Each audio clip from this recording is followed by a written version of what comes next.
afternoon, everyone. Thank you, Pat, for that kind introduction. Can everybody hear me? Yes! All right. I would like to start by telling you why I love this country. I love this country because I am free. I am free to speak to you today. I am free to worship. I am free to buy and sell property. I am free to travel to so many beautiful and extraordinary places in the US and abroad. I am free to create, to contribute to a free market economy. And I am free to attend this great gathering of patriots today without fear. It wasn't always so in my life, you see. I was born in Cuba and was about a little bit over a year old when Fidel Castro and his revolution toppled the Batista government, and thus a journey through the hell of socialism and communism began for me, my family, and millions of Cubans. I lived for 22 years under the Cuban regime. Now, we were not sugar barons or captains of industry. My family was middle class. Intellectuals, professionals, judges, engineers, university professors, school teachers, pharmacists. I saw and experienced what a centrally controlled economy is like. I experienced the destruction of our healthcare system, the confiscation of property by force, and sadly, the loss of life. My family sheltered their children for as long as they could, but I still remember.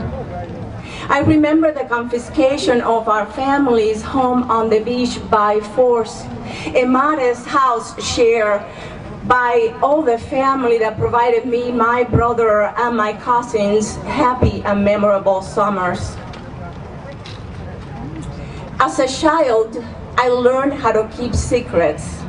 I learned that no one should know about the jewelry and gold coins hidden underneath the tiles in the kitchen floor, or about the false bottom of a drawer in the dining room furniture that held my aunt's worthless savings in a currency discontinued by the government.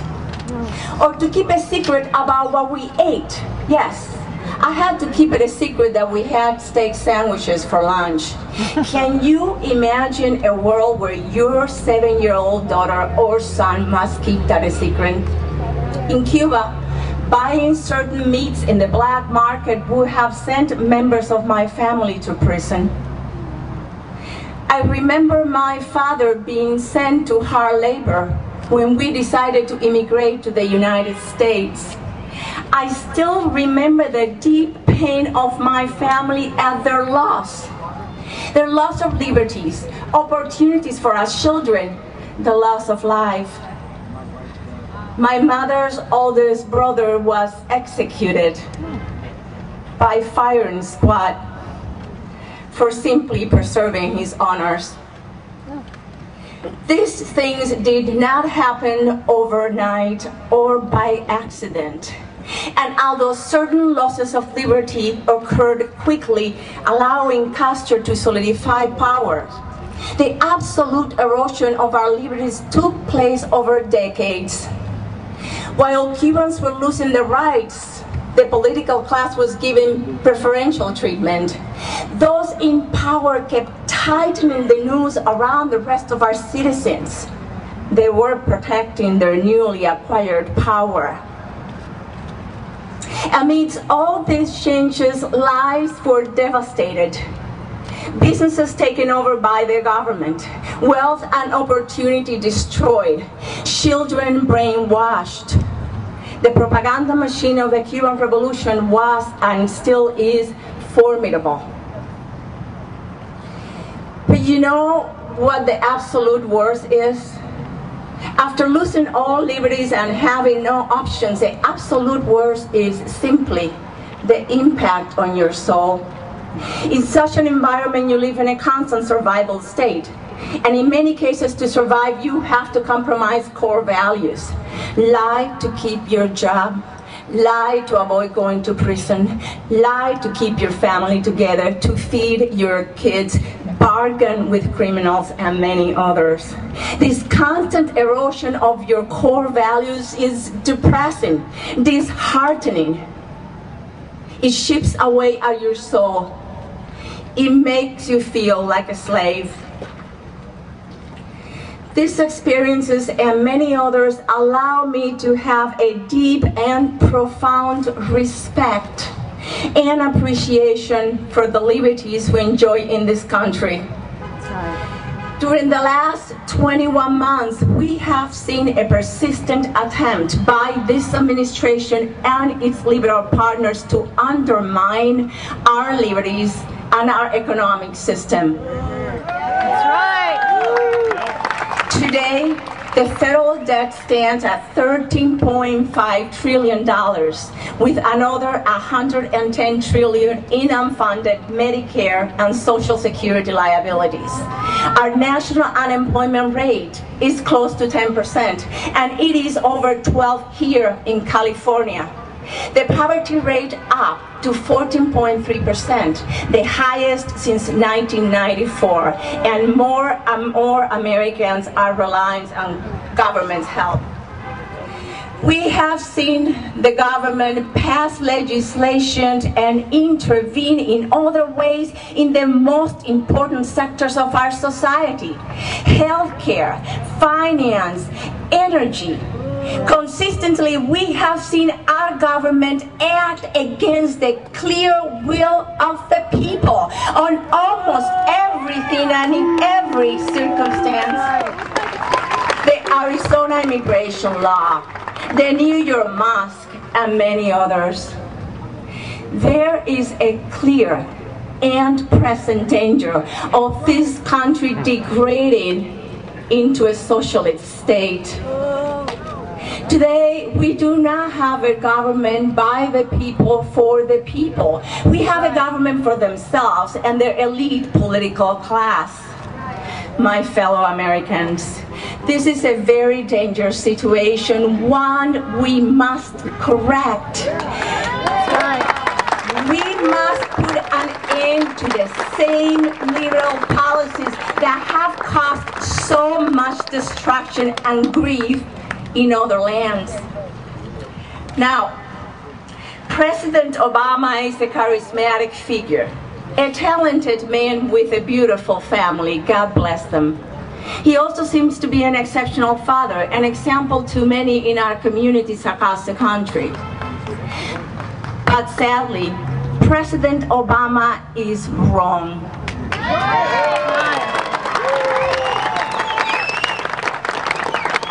Is wrong about the character of America and the nature of the world. His administration's policies are also wrong. They will not create prosperity, they will crush it.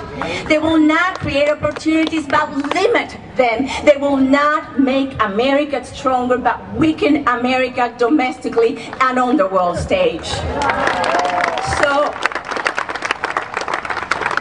So we must stop this administration's agenda in November and defeat the liberal juggernaut in 2012 so that we could return America to prosperity, so that we could put our physical house in order and restore our standing in the world, strengthen our families and communities, create jobs and opportunities by reducing the size of our government and encouraging the private sector. We must also work very hard to defend America's core values, to ensure that our children and grandchildren's inheritance is not compromised. That's right. And to honor those that defend and protect our liberties.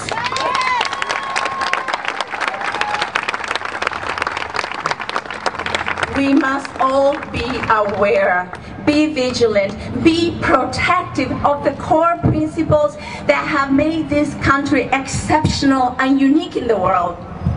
Limited government, free market, individual responsibility, and many others envisioned and so clearly articulated by our founding fathers and our Constitution.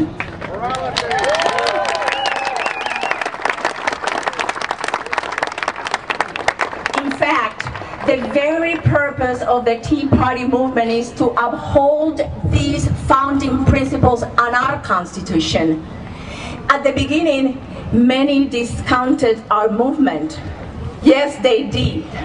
But now it is clear to all that this movement is representative of the majority of Americans that have awakened to the perils of liberal philosophy and that have moved significantly towards what in the last 223 years has uniquely and successfully defined this country. My fellow Americans, let's win in November and in 2012. Thank you.